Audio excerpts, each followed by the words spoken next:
Bonjour, bonjour et bienvenue à Art sur les mangues. Cet après-midi, on reçoit quelqu'un qui était déjà à la saison 1. Il revient à la saison 2. C'est Wanko Cuba. Bonsoir, Wanko. Bonsoir Luis. Alors, comment tu vas? Pas très bien, mais on tient le coup. On fait comme on fait au pays, on pousse, on met la cale. Surtout en acier. Surtout la cale en acier. Moi, ça ne tient plus la route. Alors, si tu nous parlais un peu de cette belle année qu'a été l'année 2017, qu'est-ce que tu as fait? Si tu nous parlais un peu des projets sur lesquels tu as travaillé. Ça a été une année enrichissante sur le plan de la construction. Parce que je pense que j'ai beaucoup plus axé mon travail sur l'aspect scientifique, qui est les recherches, pour essayer d'améliorer et comprendre le contenu de l'environnement que je veux explorer. Et sur ce, je me suis arrêté sur deux projets. Un qui était le Off du Sud, un second qui était une exposition internationale à Banjul Station, qui s'est bien déroulé. C'était une exposition qui parlait, le thème était sur les nouvelles méthodes de la guerre. Et principalement, ça coïncidait avec tout ce que nous vivions à Bamenda. Et je n'ai trouvé autre chose que de pousser mon cri de cœur en réclamant un état d'urgence, qui est le seul moyen pour stabiliser une situation. Et je salue en passant comme ça tous nos jeunes frères soldats qui ont mis de leurs moyens pour que la paix revienne dans ce pays. Également, même ceux qui ont exposé avec moi à Banjul, beaucoup étaient portés sur ce thème. Parce que le monde est dans une souffrance énorme où les frustrations accumulées entraînent énormément de méfaits. Pour ce qui est du Sud, moi j'ai fait un travail sur la présentation des villes futures comme d'habitude, mais en accent sur la ville de Douala en principe. Donc j'ai pris quelques coins de la ville que j'ai essayé de travailler, comme Aqua, Bonapriso. C'est les deux zones que j'ai essayé d'explorer et de présenter un travail environ de 8 tableaux, 8 œuvres majeures que j'ai présentées, qui étaient bien accueillies. Et j'ai eu quand même la visite d'une personnalité importante de Boniface, de la documentaire qui a énormément apprécié le travail. Et il y a eu un bon retour, c'est ce qui m'a fait plaisir. J'ai compris également que le travail a bougé, les lignes ont bougé, et que sur le plan esthétique, ça a suffisamment bougé. Et qu'est-ce que ces différentes expériences t'ont apporté, que ce soit celle de Banjul Station, que ce soit celle du Off du Sud. On rappelle que le Sud, c'est le salon urbain de Douala organisé par l'association Douala Art. Donc, ça t'a apporté, qu'est-ce que ça t'a apporté principalement? C'était une expérience enrichissante. Je crois que ça a changé mon regard. Même mon approche vis-à-vis de mon propre travail, ça m'a amené à me réinterroger sur ma propre démarche. Et ça s'est enrichi avec l'analyse des gens comme Marion, qui a écrit un texte assez bouleversant pour moi, parce qu'au travers de son texte, j'apprenais à réinterpréter mon travail, à comprendre mon propre travail.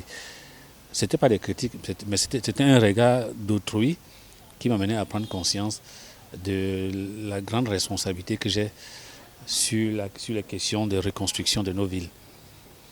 Et ça m'a amené à marquer une pause, pas m'arrêter, mais de faire un travail de recherche pour des nouveaux médiums que je vais explorer dans mon travail, pour ne pas dire mes toiles. Parce que j'ai déjà envie d'expérimenter d'autres médiums qui vont avec ce travail pour la rendre plus légère. Et si tu nous parlais aussi maintenant de ce que tu prépares pour 2018, qu'est-ce que tu prépares pour 2018? Bon, j'avais un projet d'exposition solo que j'envisageais. J'avais également des résidences en vue que j'avais repoussées pour l'année 2018 parce que l'année 2017 était assez serrée. Je m'étais préparé pour 2018, mais après l'expérience que moi j'ai vécue, j'ai compris qu'il vaut mieux. Le tout n'est pas d'aller, mais le tout c'est de prendre du recul.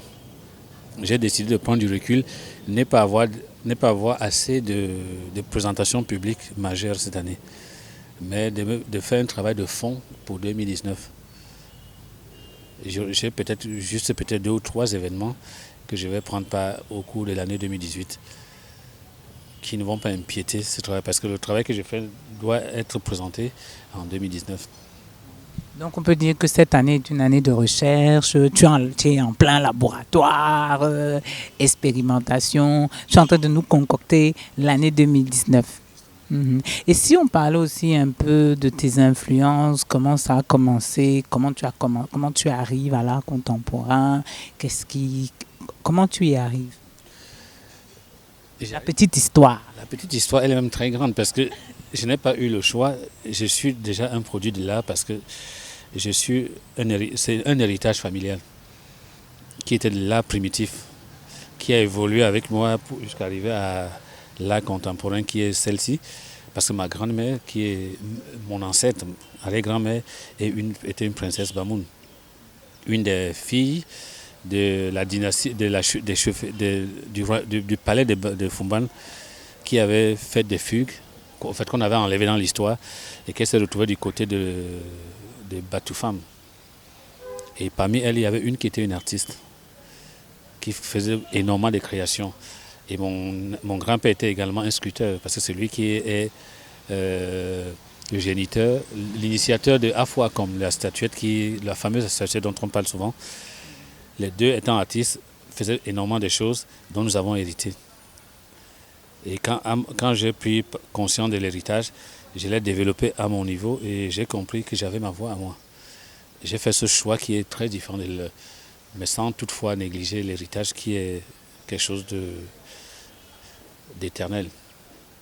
Donc du coup, ça m'a poussé à aller à fond parce que je me suis rendu compte que je suis le dernier héritier en fait, je suis la dernière personne qui hérite de tout ceci.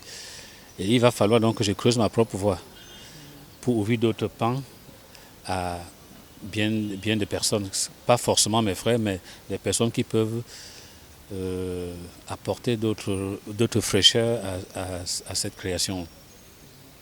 Donc c'est donc comme ça que je me retrouve dans ces choses, sans l'avoir programmé. Et tes expériences, tes influences, à part tes influences familiales, quelle a été tes autres influences? Tes autres influences sont lesquelles, à part l'héritage familial?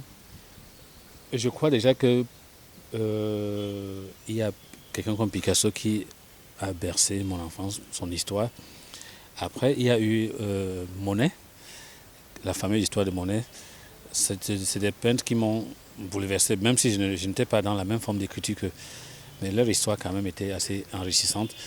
Et dans notre génération proche, nous avons quelqu'un comme Soli Cissé, c'est un Sénégalais. Je crois bien que c'est Soli Cissé, lui qui fait des bâtiments à partir des mots. Bon, c'est à Banus que j'ai découvert son travail.